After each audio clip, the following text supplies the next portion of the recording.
Assalamualaikum warahmatullahi wabarakatuh. Selamat siang dan selamat datang di video ini. Nah, di video ini kita akan membahas tentang cybercrime. Nah, cybercrime itu kan banyak. Nah, kita akan ambil salah satu contoh atau salah satu jenis cybercrime, yaitu unauthorized access to computer system and service. Nah, di video ini saya tidak sendiri, saya ditemani oleh teman-teman dari jarak jauh saya, yaitu ada Anggi Aktira dan ada Yohanif Nur Aziza. Ada 3 poin yang akan kita bahas di video ini, yaitu apa pengertian unauthorized access to computer system and service. Yang kedua, apa karakteristiknya dan ada berapa jenisnya. Yang ketiga, apa saja contohnya dan bagaimana hukumnya yang berlaku di Indonesia. Nah, untuk poin yang pertama akan dijelaskan oleh teman saya, yaitu Yohanif Nur Aziza. Silahkan kepada Yohanif. Assalamualaikum warahmatullahi wabarakatuh. Perkenalkan, nama saya Yohanif Nur Aziza Radiana.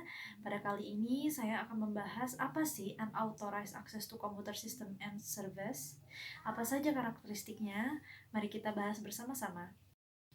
Sudah kita ketahui bersama, penggunaan teknologi informasi dan jaringan komputer pada saat ini terus meningkat. Teknologi jaringan komputer memberi manfaat bagi pemakainya untuk berkomunikasi dengan pemakai lainnya. Teknologi informasi dan jaringan komputer sangat erat kaitannya dengan internet. Unauthorized access to computer system and service ini merupakan bentuk-bentuk kejahatan yang timbul karena pemanfaatan teknologi internet. Nah, kejahatan yang dilakukan ini dengan cara menyeludup atau memasuki jaringan komputer tanpa memiliki hak akses atau sepengetahuan pemilik si jaringan komputer. Nah, teman-teman, internet sudah menjadi bagian yang tidak dapat dipisahkan dari kehidupan manusia modern.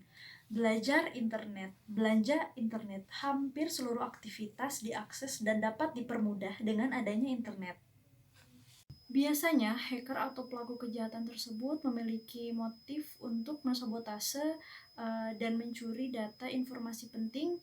Bahkan ada juga yang melakukannya hanya untuk menantang sejauh mana kemampuannya untuk menembus suatu sistem. Namun, dampak negatif dengan adanya internet ini pun tidak dapat dihindari. Seiring dengan berkembangnya teknologi internet, muncullah suatu kejahatan yang disebut dengan unauthorized access to computer system and service. Unauthorized dapat diklasifikasikan menjadi beberapa karakteristik. Yang pertama, cyber piracy, yang kedua, cyber trespass, dan yang terakhir, cyber vandalism. Yang pertama, cyber piracy. Teman-teman, cyber piracy itu merupakan penggunaan teknologi komputer untuk mencetak ulang software atau informasi dan mendistribusikannya lewat teknologi komputer.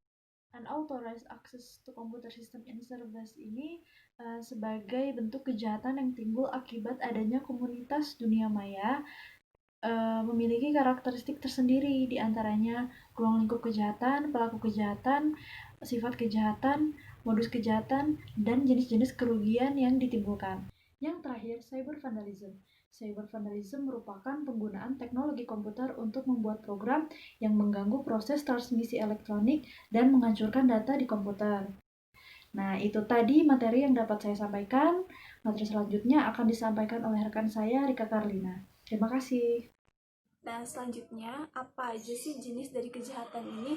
Nah, berdasarkan motifnya, kejahatan ini tuh dapat dibagi menjadi beberapa jenis, yaitu diantaranya yang pertama, unauthorized access to computer system and service sebagai tindakan kejahatan murni, ya, seperti pengrusakan, pencurian hak akses, tindak anarkis terhadap suatu sistem informasi atau sistem komputer itu. Nah, yang kedua, unauthorized sebagai tindakan kejahatan abu-abu. Kalau tadi itu adalah kejahatan murni, sekarang tuh kejahatannya abu-abu. Nah, di mana kejahatan itu tidak jelas antara kejahatan kriminal atau bukan, karena dia melakukan pembobolan tetapi tidak merusak, tidak mencuri, atau melakukan perbuatan anarkis terhadap sistem informasi atau sistem komputer tersebut. Nah, yang ketiga, unauthorized yang menyerang individu atau beberapa orang.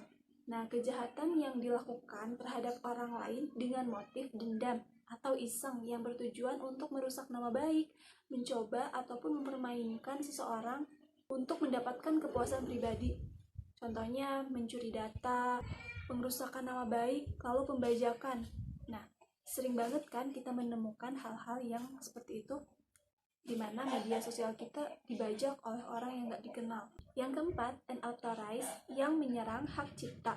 Kejahatan yang dilakukan terhadap hasil karya seseorang dengan motif menggandakan, memasarkan, mengubah yang bertujuan untuk kepentingan pribadi ataupun demi materi ataupun non-materi. Yang kelima, unauthorized access to computer system and service yang menyerang pemerintah.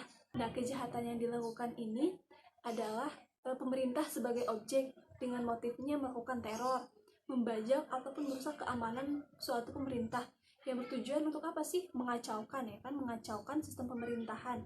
Baik, itu saja dari jenis-jenis unauthorized ini. Selanjutnya adalah rekan saya Anggi Akpira yang akan menyampaikan tentang contoh-contoh dari kasus ini. Assalamualaikum warahmatullahi wabarakatuh. Pertama-tama saya mengucapkan terima kasih untuk rekan saya karena telah memberikan kesempatan kepada saya untuk menyampaikan materi dari kejahatan komputer authorized ini. Nah, yang pertama, adapun motif dari kejahatan authorized ini yaitu untuk mensabotase atau pencurian data penting dan rahasia. Kemudian, untuk menguji sistem yang sudah mempunyai prediksi tinggi. Adapun penyebab dari kejahatan ini yaitu yang pertama, karena akses internet yang tidak terbatas, kemudian karena kelalaian pengguna komputer itu sendiri, lalu mudah dilakukan dan sulit untuk dilacaknya, dan yang terakhir biasanya pengguna ini mempunyai pemikiran yang cerdas dan mempunyai keingintahuan yang tinggi. Kemudian adapun cara mencegahnya yaitu dengan hukum tindak pidana, meningkatkan standar keamanan, lalu meningkatkan pemahaman, serta meningkatkan kesadaran warga negara akan kejahatan komputer authorized ini, dan meningkatkan kerjasama antar negara. Adapun contoh kasus dari kejahatan ini yang pertama yang sudah kita dengar di Indonesia yaitu pembobolan situs Kementerian Dalam Negeri atau Kemendagri. Nah, Kemendagri ini diserang oleh hacker dan diubah halamannya atau tampilan depannya, kemudian background belakangnya diganti dengan background hitam dan dituliskan dengan tulisan RIP KPK. Nah, yang kedua yaitu pembobolan situs KPU, dan yang terakhir yaitu pembobolan situs Dewan Kehormatan Penyelenggaraan Pemilu. Mungkin itu saja yang dapat saya sampaikan. Kurang lebihnya saya mohon maaf. Dan terima kasih. Terima kasih semuanya sudah nonton video kita. Mohon maaf apabila banyak-banyak yang kurang berkenan. Assalamualaikum warahmatullahi wabarakatuh.